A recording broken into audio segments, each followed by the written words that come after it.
इथले गुरु झाडे वेली पाखरे यांची संगत धरू सगळे पिंडपिंडीची इथली शाळा लाखो इथले गुरु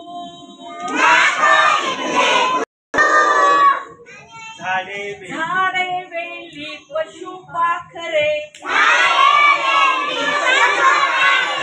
यांची संगत धरू म्हणजे काय, त्यांच्याबरोबर आपण फ्रेंडशिप करू, त्यांच्याकडनं आपण शिकू काय शिकणार तुम्ही? झाडाकडनं काय शिकणार?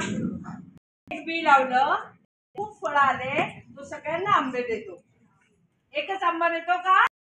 नाही. तुम्हाला जे थोडस मिळालंय त्याच्यामुळे तुम्ही लोकांना द्यायला शिका, खूप लोकांना आपल्या चांगलं द्या. म्हणून मग टीचर काय करतात, आपल्याकडनं मुलांना खूप छान देतात. काय देतात? लिहायला शिकवतात, वाचायला शिकवतात, गाणी सांगतात, गोष्टी सांगतात, हो की नाही? मग पशुपक्ष्यांकडनं काय शिकायचं? सगळ्यांनी मिळून एकत्र राहायचं. एका झाडावर ते सगळेजण रात्री झोपतात, कोणी फायटिंग नाही करत. तू कावळा